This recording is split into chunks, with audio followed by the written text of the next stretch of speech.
Hola, mi nombre es Juan Ignacio Zuleika y este es el podcast Zuleikas Chic Chac.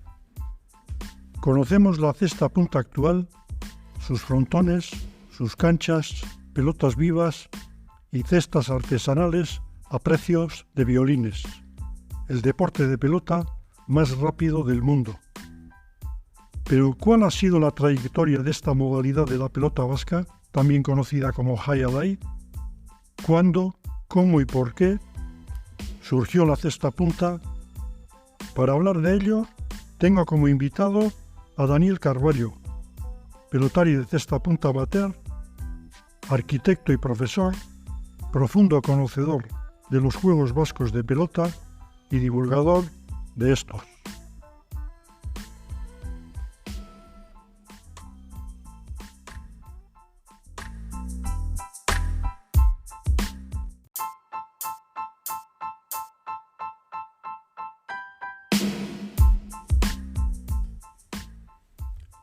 Daniel, ¿cómo le explicarías a un profano en la materia el origen de los juegos de pelota vasca y en concreto el de la cesta punta o el Jai-Alai?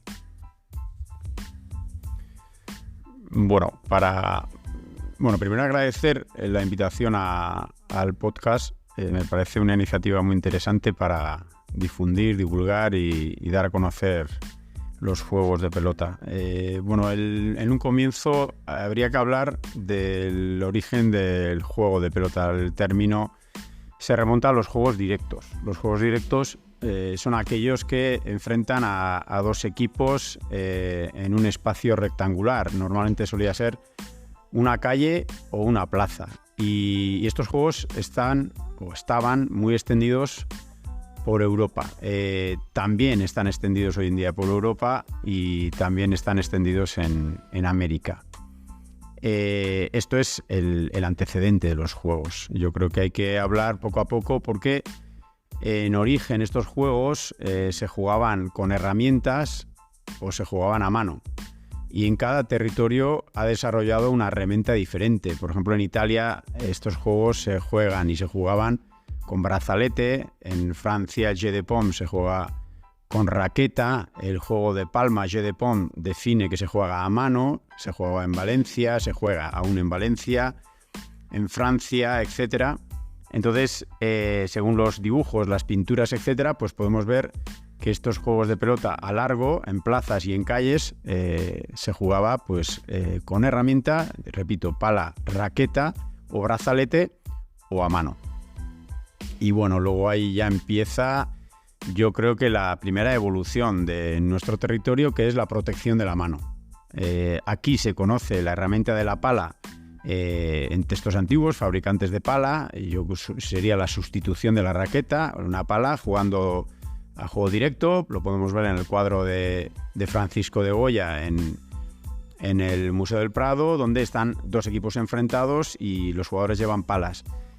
Pero hay textos que dicen que los jugadores se destrozaban las manos. La peculiaridad de nuestro territorio es que las pelotas eran muy pesadas. Hablan de un peso que al cambio se decía en onzas, pero al cambio el peso actual podían ser pelotas de 200-250 gramos. Hoy en día no hay pelotas de ese peso, ni en herramienta ni a mano. Entonces, Aital Larramendi, el cura que escribe el diccionario castellano-latín euskera, describe que en Guipúzcoa hay una tradición de jugar a juego a largo. Describe un poco el juego y también dice la tragedia de ver jugadores con las manos ensangrentadas por los destrozos que hacían.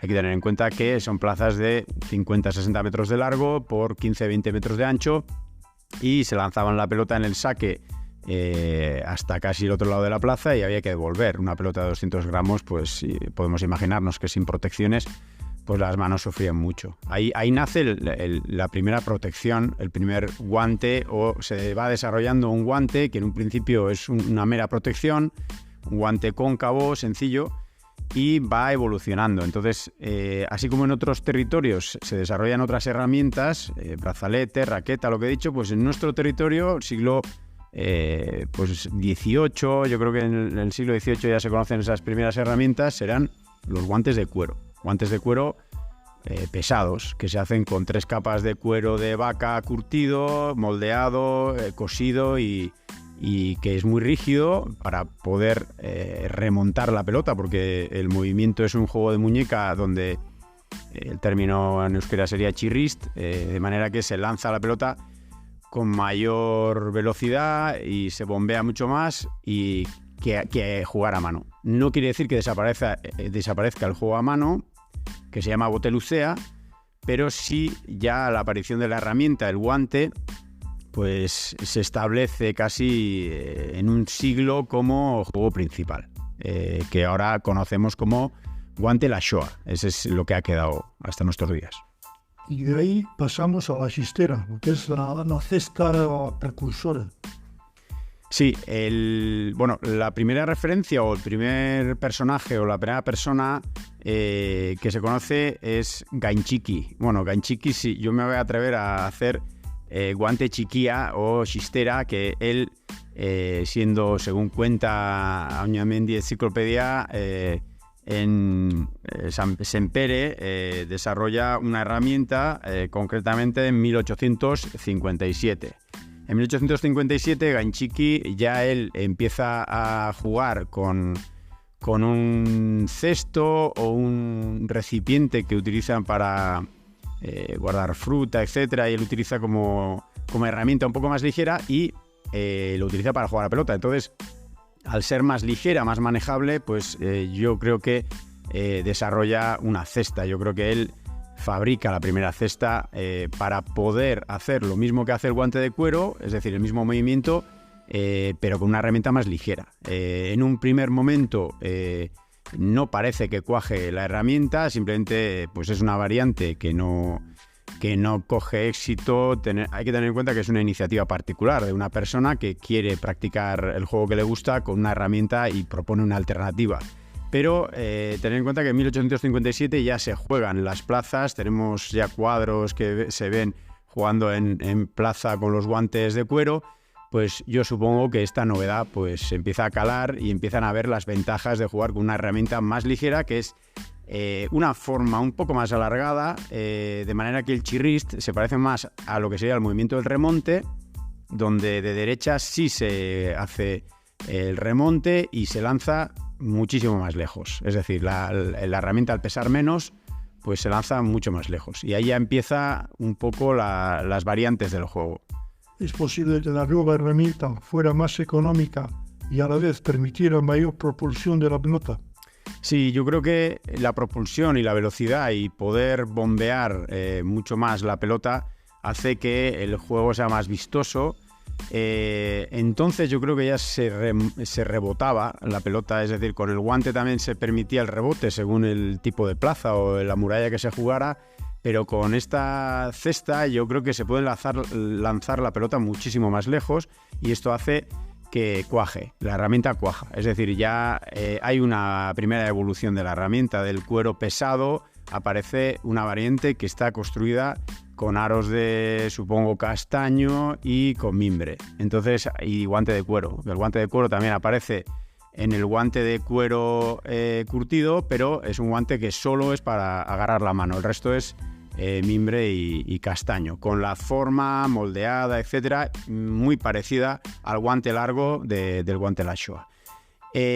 No tengo las cifras o las fechas exactas, pero coincide también con la aparición de un nuevo juego que será el rebote, el juego de rebote, donde ya aparecen las dos herramientas juntas. El guante desarrollado, que es el guante de mimbre, juegan con el guante de cuero. Los delanteros juegan con guante de cuero, los paradores, y los que rebotan, los que están en la pared, juegan con el guante de mimbre. Entonces ya ahí aparece el nuevo juego. Antes teníamos el juego a largo, ahora aparece el juego del rebote. El juego del rebote pues tiene unas variantes, sigue siendo un juego a largo, pero ya se practica en unas plazas más largas y ya hay unas plazas construidas ad hoc o propicias para jugar a rebote, con dos paredes de rebote, etcétera.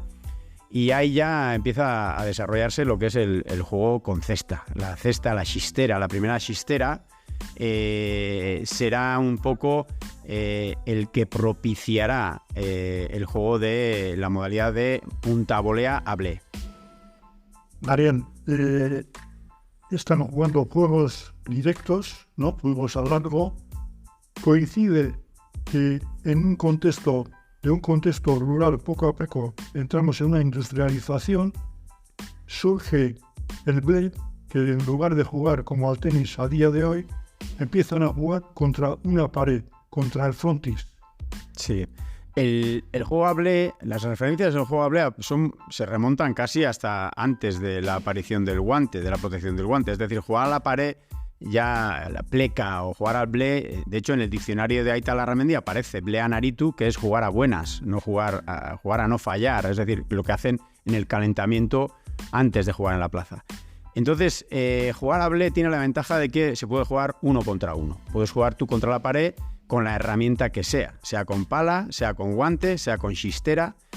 Y este juego, que es un calentamiento previo al partido principal, que era el partido de plaza, también provoca que dos jugadores puedan desafiarse, dos jugadores que puedan jugar uno contra el otro. Es decir, no hace falta que estén 5 contra 5 o 4 contra 4. Es decir, entonces, si no tienes oponentes o no vas a esperar a los oponentes, puedes hacer desafíos individuales. Y ahí empiezan también a desafíos individuales. Estamos hablando de mediados del siglo XIX, sobre todo el que revoluciona todos estos desafíos es Chiquito de Eibar.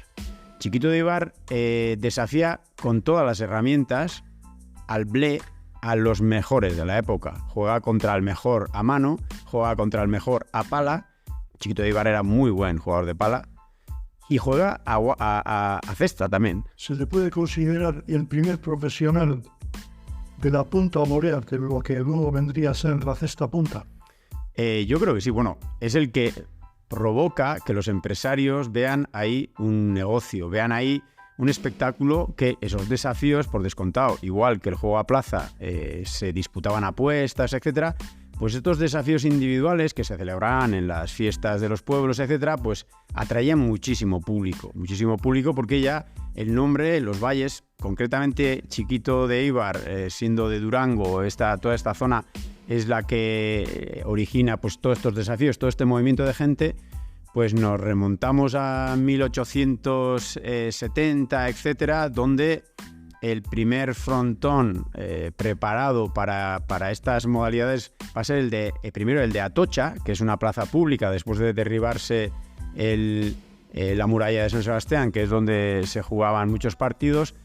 Pues atrae muchísimo público, igual que el frontón de Durango o otros frontones como el de Marquina, etcétera, que son plazas abiertas, pero que atraen muchísimo público en estos desafíos.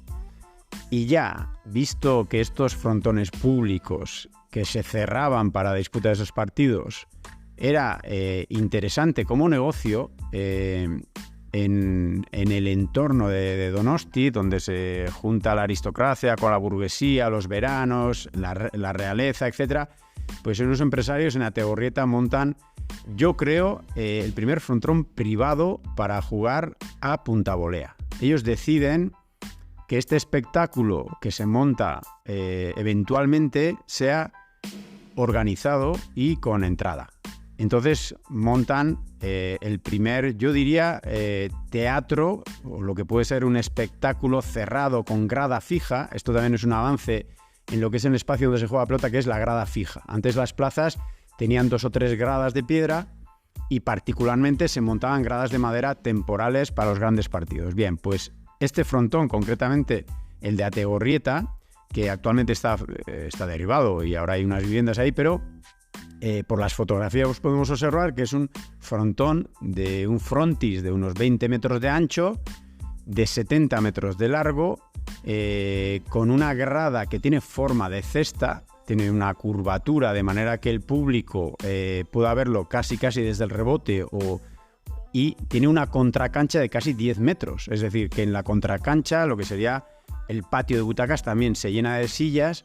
Entonces la cancha tiene una anchura de 10 metros, pero la pared de frontis tiene unos 20 metros. Entonces, en la zona del patio de butacas aparece un alzado, con una simulación de lo que era una plaza, ¿no? Es un teatrillo que se asemeja mucho a pues, estos edificios de época romana donde se veía el espectáculo con una grada fija.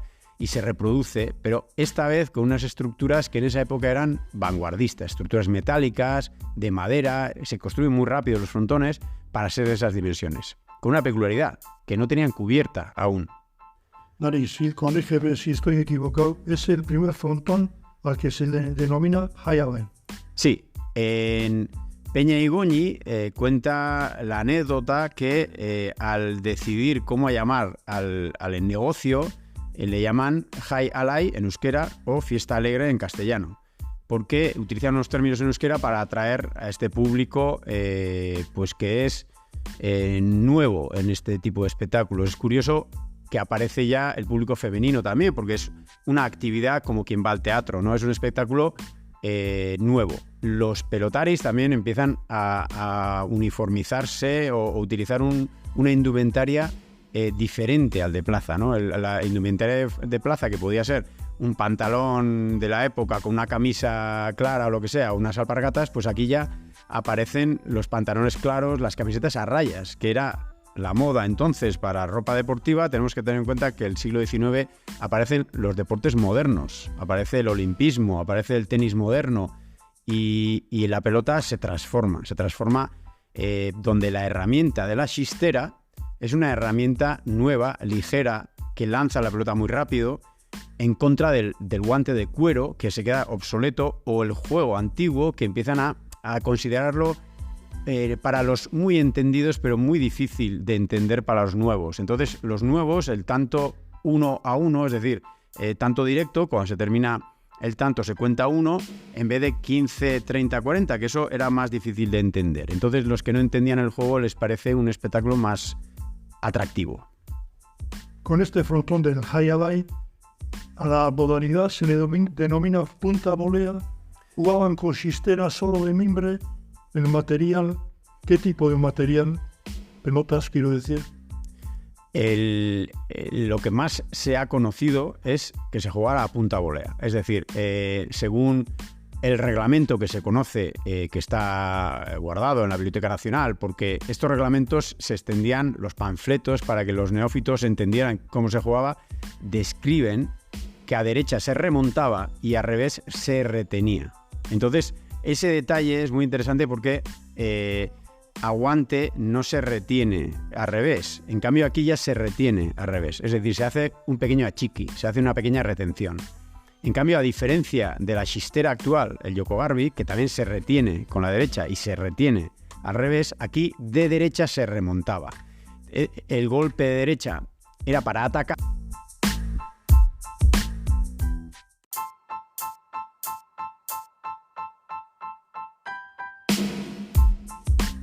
Y el golpe de revés era más para defender. Es decir, no era muy fácil, salvo los expertos, atacar con el revés, porque la cesta es muy alargada, no tiene tanta tripa como las cestas que van a venir a partir de ahora.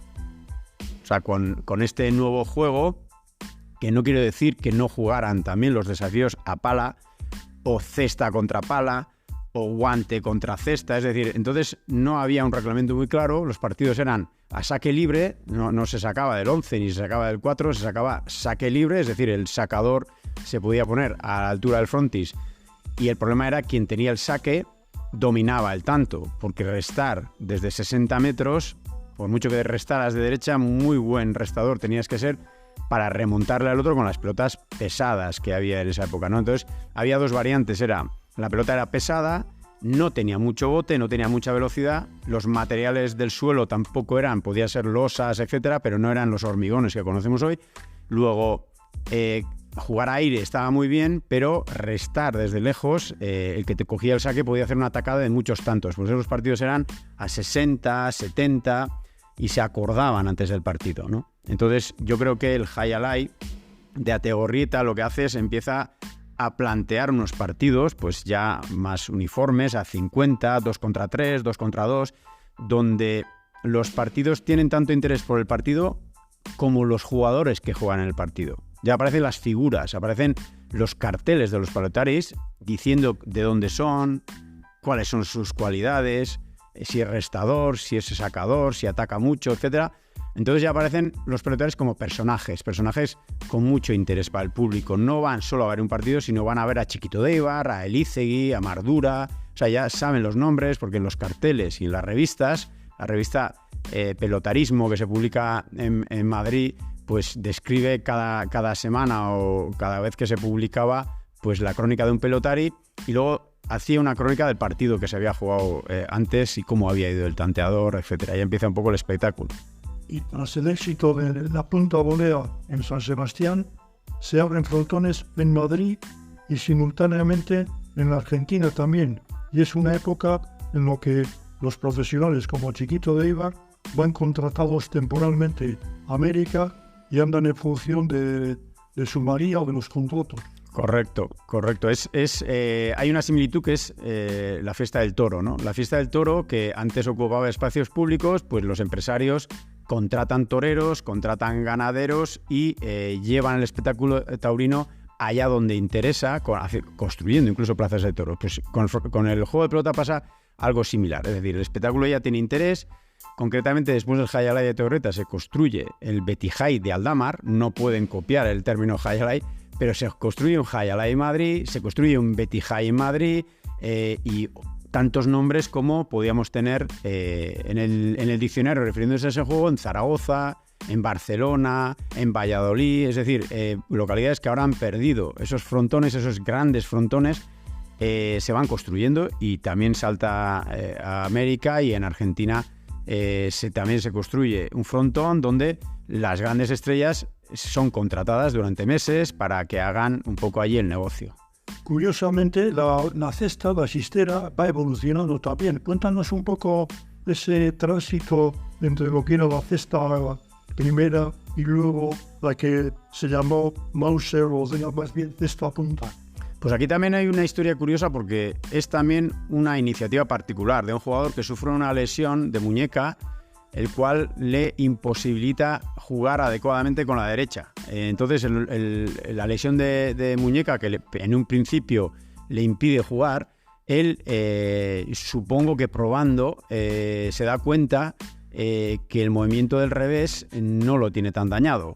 Entonces él mismo desarrolla una cesta, partiendo de la cesta de punta volea, desarrolla una cesta con más fondo. No tanto fondo como las cestas actuales, pero ya estamos hablando de finales del siglo XIX, concretamente 1888, donde Melchor Gurceaga, de Rentería, que ya estaba jugando a nivel profesional, pues a raíz de esta lesión de muñeca desarrolla una cesta con más fondo y se dan cuenta, sobre todo él, que el revés, siendo una jugada defensiva, empieza a ser una jugada de ataque, donde con el revés lanza la pelota a una velocidad con dos manos y con la postura de revés, pudiendo levantar mucho más la cesta para lanzar con más potencia. Esto es física pura, es decir, cuanto más palanca le das, él retenía más tiempo la pelota, con un movimiento más flexible que el de hoy en día, es decir, el recibirla y lanzarla es casi el mismo movimiento, pero con mucha más potencia que la cesta de punta volea.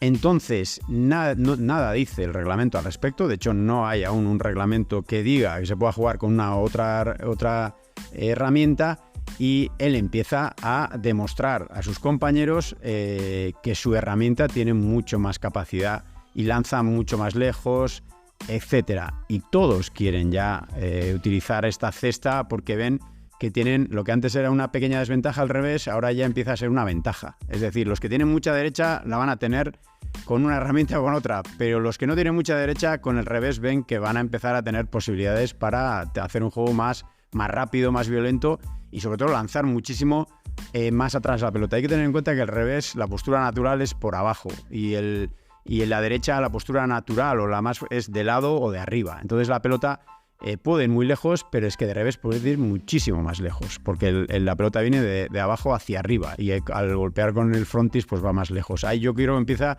la revolución de la cesta, y ahora es ya cesta punta, lo que es chistera de punta volea, ahora se llama cesta punta y en francés llaman gran chistera. Es decir, la chistera, por respeto a Ganchiki, se sigue manteniendo chistera, que es la de Yoko Garbi actualmente, y a la otra se llama gran cesta o gran chistera, que es la de cesta punta. La posibilidad de lanzar la pelota más lejos condiciona en alguna manera el material que se empleaba. ¿Las pelotas también son más vivas o son el mismo tipo de material? Yo creo que la pelota con el espectáculo se va aligerando. La pelota hasta llegar hasta donde ahora tenemos, pero yo creo que antes serían más pesadas y más motelas, teniendo en cuenta que el caucho también es un material novedoso. Antes el núcleo de la pelota podía ser de madera. Históricamente estamos hablando de que la lana anteriormente era pelo. Ya tenemos el siglo XIX, yo creo que el núcleo de la pelota podía ser madera y lana, entonces la cantidad de madera y la lana pues se equilibraba, pero tampoco la madera da mucho bote o muchas posibilidades, que el caucho revoluciona el material. El caucho ya viene el siglo XIX, ya se importa caucho, ya tenemos un material que se puede moldear y empiezan a fabricarse pelotas con un núcleo más elástico. Entonces eso hace que la pelota, siendo más ligera, bota mucho más. Y yo no tengo datos exactos, pero yo me imagino que estas dos uniones de la herramienta con más potencia y las pelotas más ligeras y más botonas hacen que el juego empiece incluso a ser peligroso para el público, porque hay que tener en cuenta que esos frontones inicialmente no tenían protecciones, no había redes, no había cubierta, entonces teníamos un margen que era un espacio muy, muy amplio, 70 metros por 10, 11 metros, que la pelota se podía mantener ahí sin que saliera, ¿no? Pero cada vez había más riesgo de que las pelotas, y de hecho ya hay golpeos, hay gente que recibe impactos de pelotas porque es difícil de controlar, etcétera, porque la pelota cada vez es más rápida y el juego es mucho más vistoso. Imaginaos dos paredes con una herramienta donde podía terminar la pelota. Para que nos hagamos una idea, hay fotografías de la época en la que los jueces están sentados en sus sillas. Y curiosamente también, Pedro Mir, el que fuera legendario intendente del frontón de Miami, cuando abren el primer frontón en la Florida, no tenía red, una pequeña red solamente. Y el primer día de función, una espectadora se llevó un pelotazo en la cabeza. Sí. Eso va evolucionando constantemente. Con esta evolución se contamina el juego también, es más sucio. Bueno, aquí yo le llamo que como en la religión, ¿no? Aquí se produce un cisma. Y concretamente, a principios del siglo XX, Juanito Moya, hay que decir que la punta volea no desaparece con la aparición del Mauser. Es una evolución que no es de un día a otro, no es que todos decidan jugar con una herramienta o con otra, sino se va imponiendo la cesta Mauser. Pero Juanito Moya, dicen también las crónicas, que él, siendo una persona pequeña, de poca capacidad física, desarrolla un guante para remontar con más potencia, haciéndola más larga. Es decir, pudiendo desarrollar más el remonte, el remontar la pelota, y lanza la pelota más rápido. Entonces él mismo, igual que Melchor Gurceaga desarrolla la cesta para poder jugar mejor al revés, pues Juanito Moya, en Pamplona, a comienzos del siglo XX, 1902 o esa época, que son 12, 15 años más tarde que Melchor Gurceaga, desarrolla el actual remonte. La diferencia es que de revés y de derecha se remonta, es decir, mantiene un poco la peculiaridad de la punta volea. Y ahí yo creo que se produce el cisma, ¿no? Porque el remonte juega más rápido que la punta volea, la Mauser juega más rápido que la punta volea y las dos herramientas se imponen, pero ya imponen también una forma de jugar diferente, porque admites con la cesta Mauser la retención, yo diría la gran retención, y admites con el remonte no retener, es decir, chirrist en todo momento. Entonces ahí ya se van implantando las dos modalidades que hoy conocemos como remonte y cesta punta. Y hay que reivindicar que la gente deba reconocer, o sea, no entiendo cómo la gente las confunde. Las dos juegan con cesta, pero las cestas, el juego no tiene nada que ver. Es decir, el que resta remontando desde el cuadro 11 le costará llegar al frontis porque es muy difícil, hay que tener mucho poder, mucho brazo para remontar desde tan lejos y poder pasar el delantero. En cambio, con la cesta Mauser o con la cesta punta de revés, un zaguero, si tiene un poco de capacidad física, puede pasar por encima del delantero. Esa es la gran diferencia de las dos modalidades. Entonces, ahí yo creo que empezamos a hablar de puristas y no puristas, ¿no? Por ejemplo, se dice que en Guipúzcoa no cuajó la cesta punta, porque había muchos detractores, que la modalidad era muy ventajista, que se retenía demasiado la pelota, que eso no era tan limpio como el remonte, que sí se mantiene en Navarra y en Guipúzcoa. En cambio, la cesta punta, pues yo creo que se mantiene más en donde tuvo mucho éxito, que es en la zona del Duranguesado, Marquina, etcétera, que era originario, pues el que inició todo este movimiento, que es Chiquito de Eibar, ¿no? Y estoy hablando como una hipótesis de trabajo, pero bueno, es verdad que ha habido mucho más tradición de cesta punta en Vizcaya que en Guipúzcoa, y ha habido más respeto por el juego del remonte en Guipúzcoa y en Navarra, ¿no? Y yo creo que aún el único sitio donde se sigue manteniendo es Guipúzcoa y la Fundación de Remonte de Navarra. Entonces, ni en Iparralde, etcétera. O sea, eso se ha quedado como una modalidad casi endémica de las dos provincias. Mientras que la cesta punta encontró nuevos mercados, la cesta punta conquistó a nuevos públicos, y la cesta punta tuvo la osadía de que los empresarios, allá donde iban, pues mantenían un poco el interés, y yo creo que la novedad, la velocidad, el espectáculo, y los reyes del espectáculo, yo creo que es Estados Unidos, ahí tuvieron un poco un filón, y Euskal Herria yo creo que se convirtió en la cantera de los deportistas que iban a hacerse figuras o estrellas en, pues, el otro lado del charco, en Estados Unidos, en las Américas. Se puede concluir que gracias a esa profesionalización, la industrialización del espectáculo, de progresó a la modalidad, es decir, si no se hubiera dado esa profesionalización, estaríamos hablando de juegos directos solamente. ¿Es una hipótesis o es una reflexión a posteriori? Yo creo que no. Yo creo que el juego, el profesionalismo se implanta cuando conocemos ya las modalidades de cesta, las modalidades hable. Lo que evoluciona es el negocio. Entonces, el negocio sí hace que los frontones, la indumentaria, las protecciones, hay que tener en cuenta que el casco se implanta obligatorio por más de un pelotazo en la cabeza, muchos pelotaris y muchos de ellos graves. Entonces, se van aumentando las protecciones, primero en los delanteros, luego los delanteros y zagueros, las redes, las estructuras de los frontones, precisamente porque hay una gran demanda. Eso sí promueve que las instalaciones y el material vayan evolucionando en muy poco tiempo, de manera que el espectáculo vaya acorde con la moda, ¿no? Las indumentarias de los pelotaris, yo haría un museo desde el siglo XIX hasta el día de hoy. El colorido, las camisetas, los números, las canchas, cómo se pintan las canchas, cómo se marcan los números de las canchas, cómo han variado las longitudes de los frontones. De estos frontones largos, en Estados Unidos no son tan largos.